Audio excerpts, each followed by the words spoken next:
Hi friends, welcome back to our channel. ఈరోజు మన కిచెన్లో చాలా టేస్టీగా క్రిస్పీగా ఉండే బియ్యపిండితో చాలా తక్కువ టైంలో ఎవ్వరి హెల్ప్ లేకుండా ఈజీగా చేసుకునే ఒక మంచి స్నాక్స్ రెసిపీని ఎలా చేయాలో చూపించబోతున్నానండి. అదేనండి, చిన్నప్పుడు ఇష్టంగా కొనుక్కునే చిన్న చెగోడీలండి. చాలా చాలా టేస్టీగా గుల్లగా వస్తాయండి. చాలా సింపుల్గా కరకరలాడుతూ చాలా బాగుంటాయండి. ఇలా ఒక్కసారి ప్రిపేర్ చేసుకుంటే పిల్లలకు స్నాక్స్లో వచ్చండి. చాలా గుల్లగా ఉంటాయండి, తిన్న కొద్దీ తినాలనిపిస్తాయండి. మధ్యలో ఆ శనగపప్పు తలుగుంటే రుచి చాలా బాగుంటుందండి. ఒక్కసారి చేసుకున్నారంటే మళ్ళీ మళ్ళీ ఇదే విధంగా చేసుకుంటారండి. అంత కమ్మగా క్రిస్పీగా భలే రుచిగా ఉంటాయండి. మరి ఇక ఏమాత్రం ఆలస్యం చేయకుండా చాలా టేస్టీగా చాలా ఈజీగా సింపుల్గా తక్కువ టైంలో చేసుకునే ఈ చిన్న చగోడీలను ఎలా చేయాలో ఆ ప్రాసెస్ని ఇప్పుడు చూద్దాం రండి. ముందుగా ఇక్కడ నేను 1 కప్పు బియ్యం పిండి తీసుకుంటున్నానండి. పొడి బియ్యం పిండి అనేది రెడీమేడ్గా ఉండే పిండి అయినా తీసుకోవచ్చు, మీరు ఇంట్లో పట్టించిందైనా తీసుకోవచ్చు. స్టవ్ మీద ప్యాన్ పెట్టుకొని దాంట్లో ఏ కప్పుతో అయితే పిండి తీసుకున్నామో అదే కప్పుతో 1 కప్పు వాటర్ తీసుకోవాలండి. 2 సమానంగా తీసుకోవాలి. ఇప్పుడు దీంట్లో కారం 1 టీ స్పూన్ దాకా వేసుకోవాలండి. ఉప్పు కారం మీ టేస్ట్ని బట్టి యాడ్ చేసుకోండి.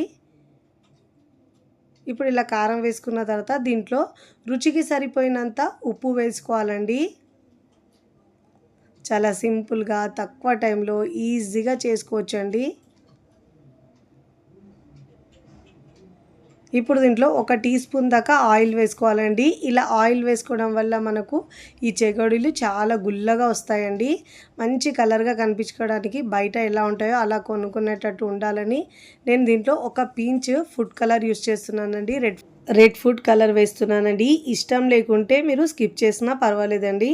బయట కొన్నట్టు కలర్గా ఉండాలండి. నేను కలర్ యూస్ చేస్తున్నానండి. ఇప్పుడు ఇలా బాగా వాటర్ ఉడికిన తర్వాత ఇప్పుడు దీంట్లో ముందుగా మనం కొలిచి పెట్టుకున్నాం కదండి, ఆ బియ్యం పిండి వేసుకోవాలి. బియ్యం పిండి వేసుకున్నప్పుడు స్టవ్ని సిమ్లో ఉంచి వేసుకోవాలండి, లేకుంటే పిండి ఉండలు కడుతుందండి. ఇప్పుడు ఇలా పిండిని బాగా మిక్స్ చేసుకోవాలి. ఇప్పుడు ఇలా బాగా మిక్స్ చేసుకున్న తర్వాత స్టవ్ ఆఫ్ చేసుకోవాలండి. ఇప్పుడు ఇలా బాగా కలుపుకున్న తర్వాత ఫస్ట్ టైం నా ఛానల్ చూస్తున్న వాళ్ళు ప్లీజ్ నా ఛానల్ని సబ్స్క్రైబ్ చేసుకోండి, లైక్ చేయండి, పక్కనున్న బెల్ ఐకాన్ని ప్రెస్ చేయండి. ఇలా ప్రెస్ చేయడం వల్ల నేను పెట్టే వీడియో నోటిఫికేషన్ ముందుగా మీ హోమ్ పేజ్కి వస్తాయండి. ఇలా స్టవ్ ఆఫ్ చేసుకొని మూత పెట్టేసి పక్కకు పెట్టుకోవాలండి. ఇక్కడ నేను పచ్చిశనగపప్పు ఒక 3-4 టేబుల్ స్పూన్ దాకా తీసుకొని 1 గంట పాటు నానబెట్టుకొని ఇలా జాలీలో వేసుకోవడం వల్ల మనకు వాటర్ లేకుండా తీసుకోవాలండి. అస్సలు వాటర్ ఉండదు, వాటర్ మొత్తం పోతుంది ఇలా మనము స్టెయినర్లో వేసుకుంటే. ఇప్పుడు కొద్దిగా చల్లారిన తర్వాత చూడండి, ఇలా కాస్త గోరువెచ్చగా ఉన్నప్పుడే మిక్స్ చేసుకోవాలండి. ఇప్పుడు ఇలా ప్రెస్ చేస్తూ మిక్స్ చేసుకోవాలి. ఇప్పుడు ఇలా బాగా మిక్స్ చేసుకున్న తర్వాత చూపిస్తున్నాను చూడండి. వాటర్ ఏమీ వేసే అవసరం ఉండదండి, ఈ వాటరే కరెక్ట్గా సరిపోతుంది. ఒకవేళ మీకు సరిపోకపోతే చేతిని కాస్త తడిగా చేసుకొని ఇలా మిక్స్ చేసుకోవాలి. ఇప్పుడు దీంట్లో నుంచి కొద్దిగా పిండి తీసుకొని మిగతా పిండిని ఆరకుండా మూత పెట్టేసి పక్కకు పెట్టుకోవాలండి. ఇప్పుడు చాపింగ్ బోర్డు తీసుకోవాలి, లేదంటే కౌంటర్ టాప్ మీదైనా ఇలా మనం పిండి ముద్ద తీసుకొని ముందుగా రెడీ చేసుకున్నది ఉంది కదండి పచ్చిశనగపప్పు, వాటర్ ఏమీ లేకుండా ఇలా తడి ఆరిపోయిన తర్వాత ఇప్పుడు ఇలా వేసుకున్న తర్వాత పిండిని దీనిపై నుంచి ఇలా రోల్ చేసుకోవాలండి. ఇలా రోల్ చేసుకొని మనం పప్పు చెగోడు చేసుకుంటే చాలా టేస్టీగా ఉంటాయండి. క్రిస్పీగా తిన్న కొద్దీ తినాలనిపిస్తాయండి. చూడండి, ఇలా 15 రోజుల వరకు స్టోర్ కూడా ఉంటాయండి ఇవి. ఇలా మనం పప్పు చెగోడీలు చాలా సింపుల్గా చేసుకోవచ్చండి, ఎవరి హెల్ప్ లేకుండా చేసుకోవచ్చు. ఇప్పుడు దీంట్లో కొద్దిగా పిండి తీసుకొని మనం ఇలా బొటన వేలుతో ప్రెస్ చేయాలి. చూడండి, ఇలా వీడియోలో చూపించిన విధంగా ఇలా ప్రెస్ చేసుకుంటే సరిపోతుందండి. మరీ లావుగా కాకుండా మరీ పల్చగా కాకుండా మీడియంగా పిండిని తీసుకోవాలండి. కొద్దిగా తీసుకొని ఇలా మనం బొటన వేలుతో ప్రెస్ చేస్తే చాలండి. చాలా సింపుల్గా చేసుకోవచ్చు. 1 బై 1 ఇదే విధంగా మొత్తం పిండితో మనము ఇలా చెగోడీలను రెడీ చేసుకోవాలండి.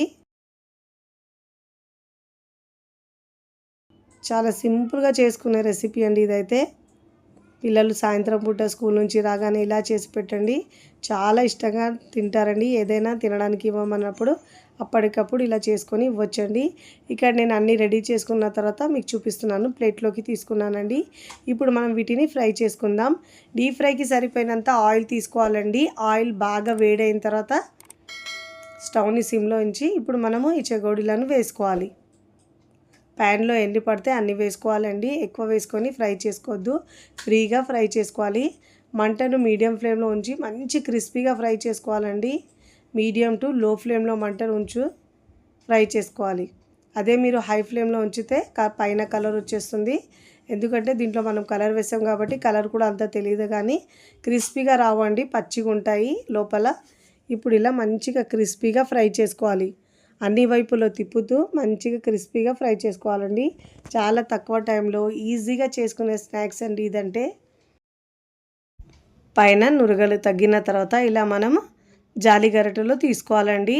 ఎక్స్ట్రా ఏమైనా ఆయిల్ ఉంటే కిందికి వచ్చేస్తుంది. చాలా క్రిస్పీగా ఉంటాయండి, గుల్లగా వస్తాయి.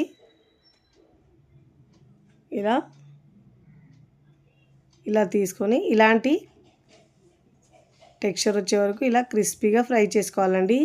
ఇప్పుడు ఇలా ఫ్రై చేసుకున్న ఈ చెగోడీలను మనం ప్లేట్లోకి తీసుకోవాలి. ఇదే విధంగా మిగతా వాటిని కూడా 1 బై 1 ఇలా ఫ్రై చేసుకొని ప్లేట్లోకి తీసుకోవాలి.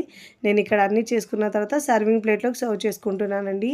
చూస్తుంటేనే ఎప్పుడెప్పుడు తినాలనిపిస్తాయండి. అంత టేస్టీగా కమ్మగా చాలా బాగుంటాయండి. క్రిస్పీగా తిన్న కొద్దీ తినాలనిపిస్తాయండి.